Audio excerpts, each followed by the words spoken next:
Olá a todos, meu nome é Samuel Carvalho, faço parte do grupo PET e estudo engenharia elétrica. E continuando, no nosso estudo sobre circuitos, componentes e algumas aplicações, a gente vai estar mostrando agora dois transistores que são muito importantes, tanto no mercado, né, e a gente estuda eles, que são o TBJ e o MOSFET. Primeiramente, a gente vai estar olhando o TBJ. No LTSpice, há uma diferenciação entre os dois modelos, né? Quando a gente vai no menu de componente, ou clicando ali, ou apertando F2, então aparece completo, né? Ele já tinha aparecido porque eu já estava pesquisando, mas você pode acessar eles informando ou NPN ou PNP. Isso aí é com relação à polaridade. Lembrando como que funciona mais ou menos, a gente pode pegar dois diodos, e aí a gente consegue ver como que funciona a polaridade, certo? De TBJ. Então, no caso, ele funciona como uma ligação dessa de dois diodos, certo? Aqui a gente tem a base, certo? Vamos colocar embaixo.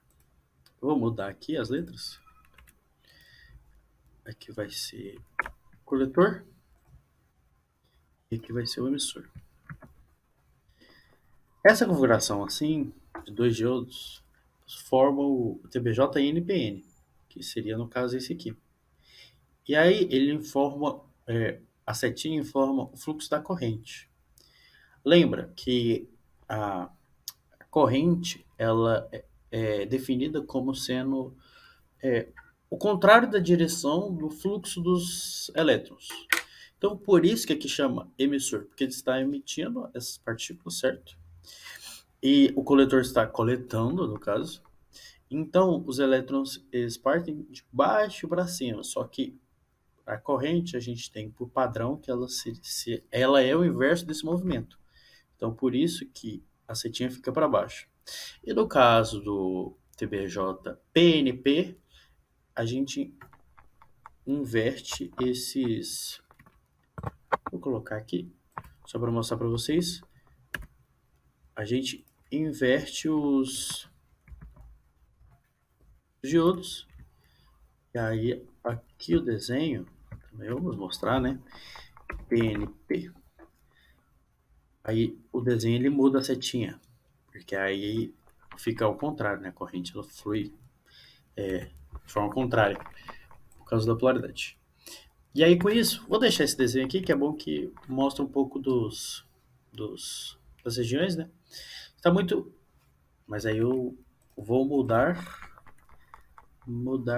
para que a gente possa ver com relação ao NPN, certo?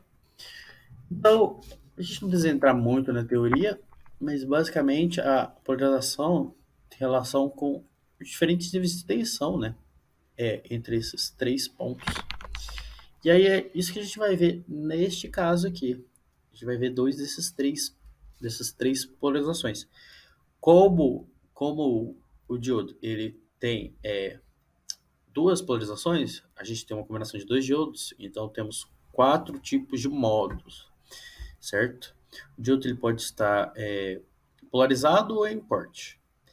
E aí, então, dessas duas formas, a gente consegue quatro possibilidades, certo? Enfim, a gente vai estar olhando, são quatro possibilidades, mas três são mais usadas, né? E a gente vai estar olhando isso. Como que a gente montou? A gente pegou um TBJ aqui, um NPN, certo?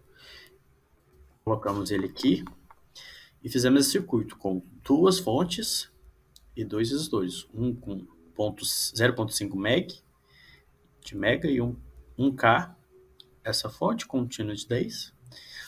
E aqui no caso, uma fonte que ela é um pulso.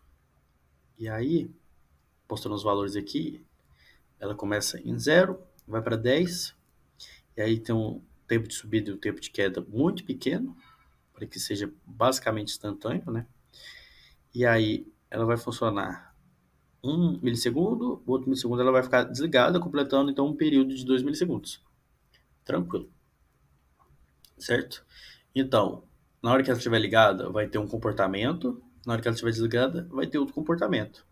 E é isso que a gente quer ver, certo? Então vamos dar run, rodar o circuito. Colocar, acho que assim fica melhor de se ver, certo? Primeiramente, a gente pode ver a fonte, né? Eu não sei se verde é a melhor cor.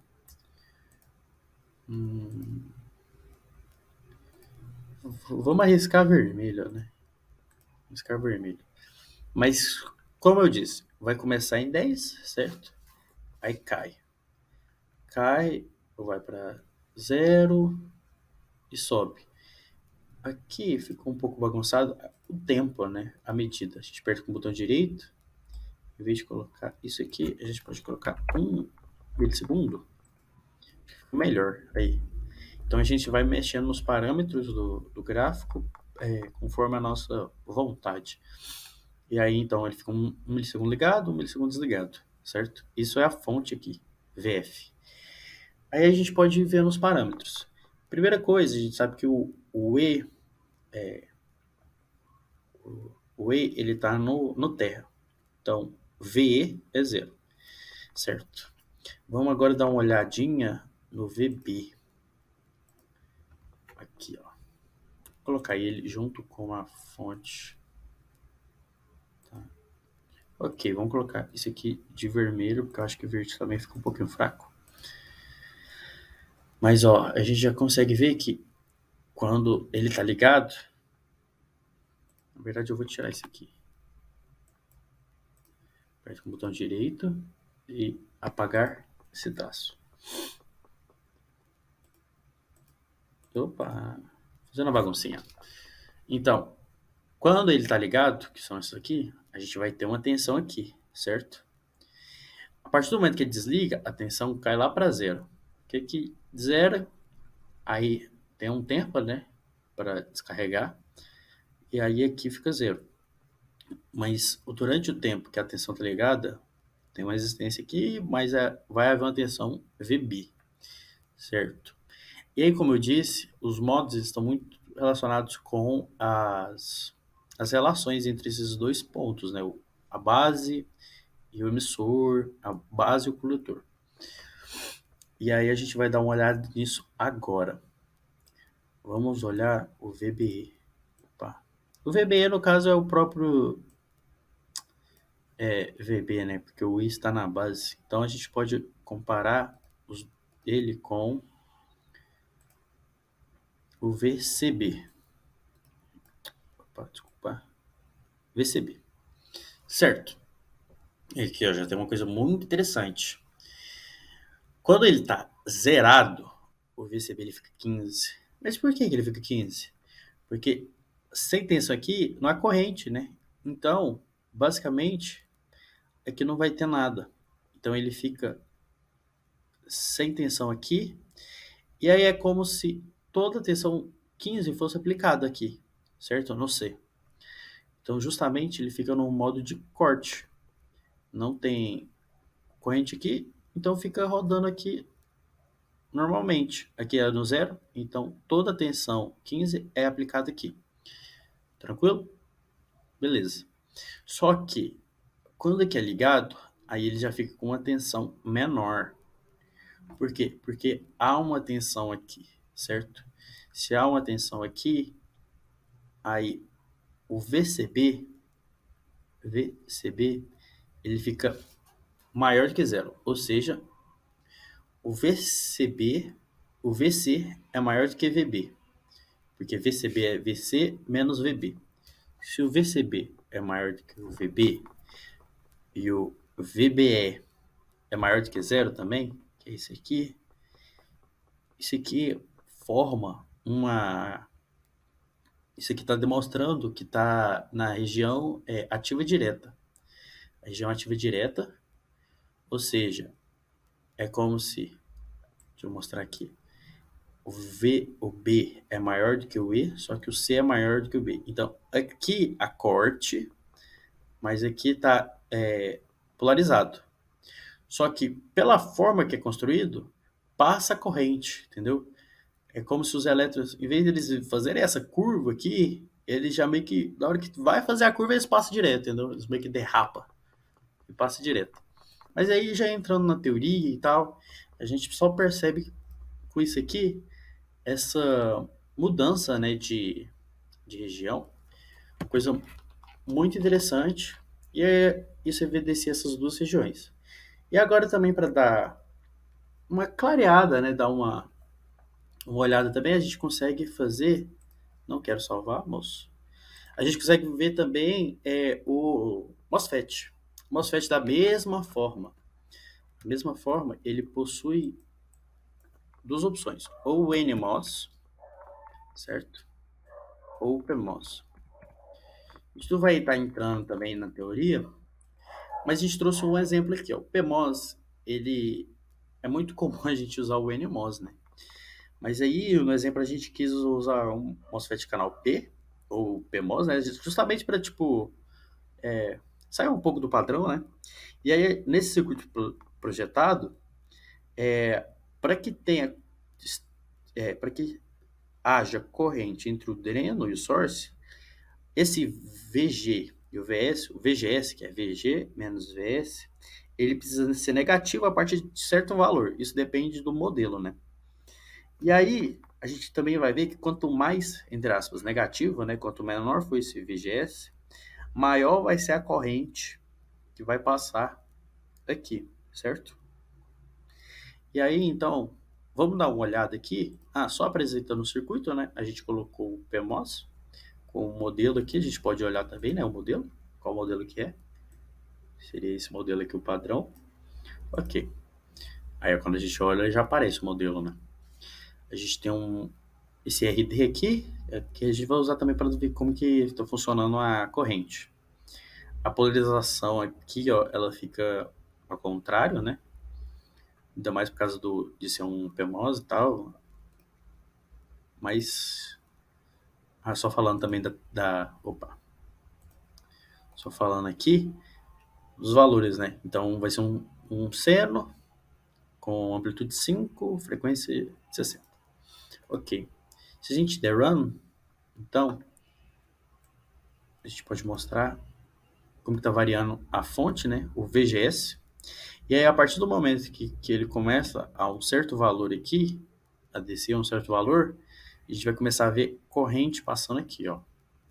A corrente, ela, nesse caso aqui, ela tá no sentido contrário. Então, a gente vai ter que colocar menos. Por quê? Porque o programa, ele mostra de um lado. Só que a gente quer a corrente, ela começa a passar de outro lado.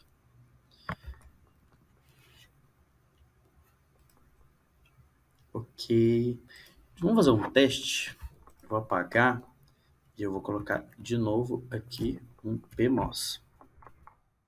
Certo? PMOS. Na hora que eu der run, aí ó, viu? Aí teve uma diferenciação. Por quê? Porque aquele era outro modelo que não o padrão. Então aí a gente vê que a corrente ela começa a subir, ó. A partir de um certo ponto. Como que a gente pode ver esse ponto? Vamos olhar aqui. A gente coloca aqui, ó, bem aqui, certo? Começa a subir. Tranquilo? Na hora que começa a subir, ele vai ter um ponto aqui. A gente pode desenhar ele, cadê? Desenhar, vamos apontar aqui para ele. Certo? Agora eu vou clicar aqui e eu vou colocar no mesmo ponto, ó. No mesmo ponto, ele vai ter menos 340 milivolts. Então, a partir, mais ou menos, né, desse ponto, começa a subir. E aí vai descendo, a gente vê que a inclinação ela vai aumentando, né? Até que, quando chega em zero e vai começar a voltar, a inclinação desce. Então, esse aqui seria um exemplo, né, do MOSFET, do PMOS. A gente mostrou também o o TBJ, certo? E a gente, nas próximas aulas, vai dar uma adentrada no, nos amplificadores, mas só um caso, como a gente já tinha falado, a gente pode usar o ponto model para escrever qual que seria o modelo que a gente quer, né? Clicando em T aqui, a gente coloca ponto model, a gente coloca o nosso nome, o nome que a gente quiser, por exemplo, modelo João. E aí, no caso de PMOS, a gente tem que colocar PMOS. E aí dentro dos parênteses a gente coloca os parâmetros que a gente quer. Apertei umas letras aleatórias ali, mas é só para evidenciar. No caso de um NMOS, a gente tem que colocar NMOS, dá um espaço, né? E aí coloco outro nome, Claudete. Então, NMOS Claudete. E aí a gente coloca os parâmetros que a gente quiser também. A gente coloca um NPN e um PNP. Caso a gente queira um NPN e um PNP.